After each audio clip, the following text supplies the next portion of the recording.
Hello friends, welcome to our YouTube channel facts frame. Last వీక్లో ఫుల్గా రచ్చలేపిన KTR arrest కోసం ఈ వీడియోలో మనం తెలుసుకోబోతున్నాం. అసలు కేటీఆర్ ఎందుకు అరెస్ట్ అయ్యారు, ఎలాంటి కేసెస్ ఉన్నాయి, అసలు కేటీఆర్కి బెయిల్ వస్తుందా రాదా అనేది ఈ వీడియోలో డిస్కస్ చేద్దాం. ఇంకేమాత్రం లేట్ చేయకుండా let's get in to the video. 2023 ఫిబ్రవరి 11వ తారీఖున హైదరాబాద్లో ఈ ఫార్ములా రేసింగ్ అయితే జరిగింది. దాని మీద కేటీఆర్ని అరెస్ట్ చేయడం అయితే చేయబోతున్నారు. అసలు ఈ ఫార్ములా ఈ రేస్ అనే ఒక కంపెనీ హ్యాండిల్ చేస్తుంది. ఆ కంపెనీ నేమ్ వచ్చేసి FIA. నార్మల్గా ఈ ఫార్ములా ఈ రేసింగ్ అనేది ఇంధనాలతో నడిచే కార్లతో జరుగుతాయి. కాకపోతే హైదరాబాద్లో first time federal of international automobile FIA ఆధ్వర్యంలో ఈ పోటీలు నిర్వహించారు. హైదరాబాద్ వేదికగా ఈ రేస్ జరగబోతుందని చెప్పి జూన్ 2022లో TS గవర్నమెంట్ అయితే అధికారిక ప్రకటన వచ్చింది. ఈ పోటీలకి నిర్వహణకు అప్పటి మంత్రి కేటీఆర్ మొత్తం హ్యాండిల్ చేశారు. ఈ పోటీలకు నిర్వహించడానికి స్పాన్సర్స్గా తెలంగాణ గవర్నమెంట్ అలాగే గ్రీన్ కో కంపెనీ కూడా వ్యవహరించింది. ఈ ఫార్ములా రేసింగ్ తయారు చేయడానికి రోడ్డు తయారు చేయడానికి మొత్తం అమౌంట్ అంతా గ్రీన్ కో కంపెనీ భరించింది. హుసేన్ సాగర్ దగ్గర 11 ఎకరాల స్థలంలో ఈ ఫార్ములా ఈ రేసింగ్ జరగడానికి రోడ్డు అయితే తయారు చేశారు అప్పటి గవర్నమెంట్. ఈ ఈవెంట్ నిర్వాహక సంస్థగా వ్యవహరించిన గ్రీన్ కో సంస్థ 150 కోట్లు అయితే ఖర్చు చేసింది.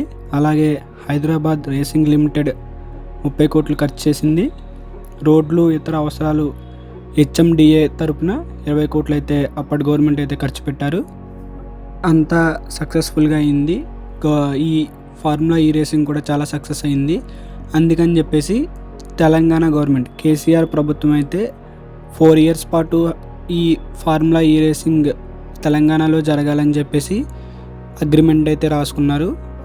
ఫార్ములా ఈ రేస్ ఈవెంట్ సంబంధించి ప్రభుత్వ అనుమతి లేకుండా RBI నిబంధనలకు విరుద్ధంగా HMDA నుంచి ఫార్ములా ఈ రేస్ నిర్వహణ కంపెనీ FIAకు 55 కోట్లు నిధులను చెల్లించాలని ప్రధాన అభియోగం. ఎవరి అనుమతి తీసుకోకుండా అప్పటి కేసీఆర్ గవర్నమెంట్ FIA కంపెనీకి 55 కోట్లు అయితే ఇచ్చారని చెప్పి కేసు అయితే ఫైల్ చేశారు.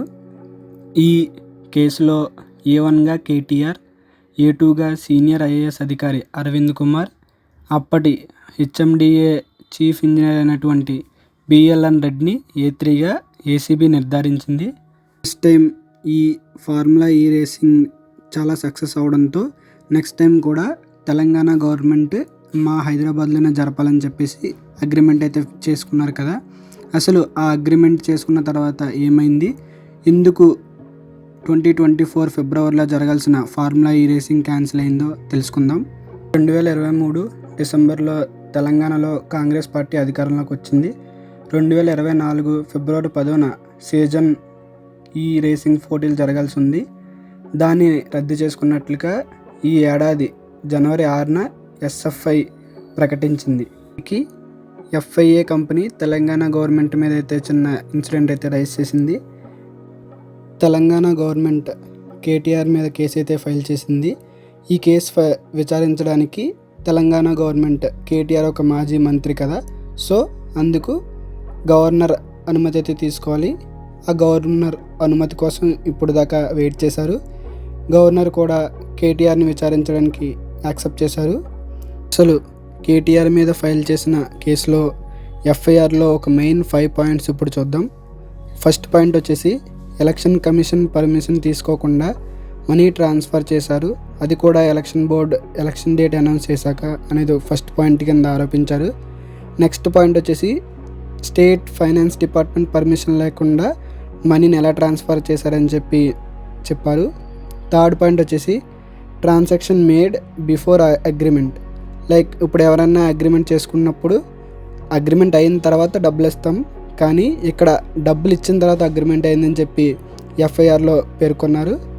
నెక్స్ట్ పాయింట్ వచ్చేసి FIA అనేది ఒక ఫారెన్ కంపెనీ కదా, సో స్టేట్ ఇండియాలో ఏదైనా ఫారెన్ కంపెనీకి మనీ ట్రాన్స్ఫర్ చేయాలంటే RBI రూల్స్ ఉంటాయి, కొన్ని రూల్స్. ఆ RBI రూల్స్ని కూడా ఉల్లంఘించారని చెప్పి FIRలో పేర్కొన్నారు. నెక్స్ట్ వచ్చేసి హెచ్ఎండిఏ నుంచి 10 కోట్లు దాటి చెల్లింపులు చేయాలంటే ఖచ్చితంగా ప్రభుత్వ అనుమతి తీసుకోవాలి.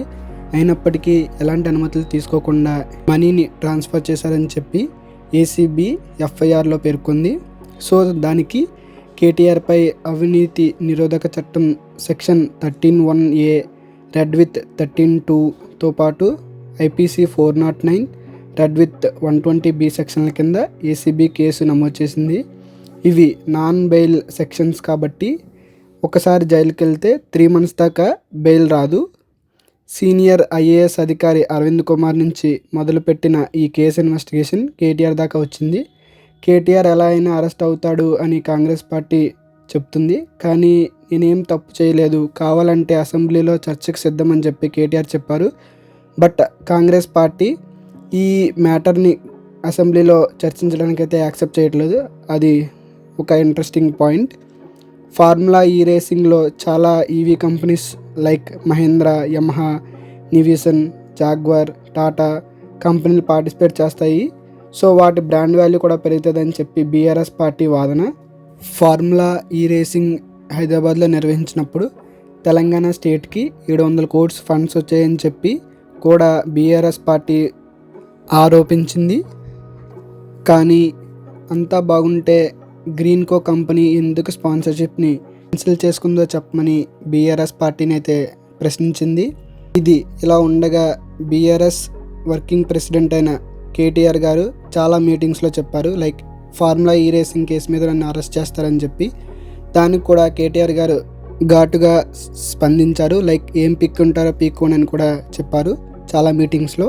ఒకవేళ బీఆర్ఎస్ వర్కింగ్ ప్రెసిడెంట్ అయినటువంటి కేటీఆర్ గారు జైలుకి వెళ్తే బీఆర్ఎస్ పార్టీ అధినేతలందరూ కూడా చాలా గట్టిగా తీసుకోవాలని అయితే ఆలోచిస్తున్నారు. లైక్ స్ట్రైక్స్, ధర్నాలు చేయాలని చెప్పి గట్టిగా భావిస్తుంది. అంతేకాకుండా మీరు గతంలో చూసుకున్నట్లయితే జైలుకి వెళ్ళి వచ్చిన తర్వాత చాలామంది పొలిటీషియన్స్ పాలిటిక్స్లో బాగా రాణించారు. లైక్ ఎగ్జాంపుల్ కింద వైఎస్ జగన్, సిబిఎన్ గారు, రేవంత్ రెడ్డి గారు, అలాగే ఢిల్లీ మాజీ సీఎం అయిన కేజ్రీవాల్ గారు కూడా. బట్ టీజీ గవర్నమెంట్ ఎలాగైనా సరే కేటీఆర్ గారిని జైలుకి పంపించాలని ఆలోచిస్తుంది. ఫ్రెండ్స్, ఈ కేటీఆర్ కేసు వెనుక జరుగుతున్న ప్రజెంట్ సిచ్యువేషన్స్ మీ ముందుకు తీసుకురావడానికి మా టీం అయితే చాలా కష్టపడ్డారు. మా వీడియో కానీ మీకు యూస్ఫుల్ అనిపిస్తే ఒక లైక్ చేయండి. ఇలాంటి మరెన్నో వీడియోస్ కోసం మన ఛానల్ని సబ్స్క్రైబ్ చేసుకోండి. Thank you all.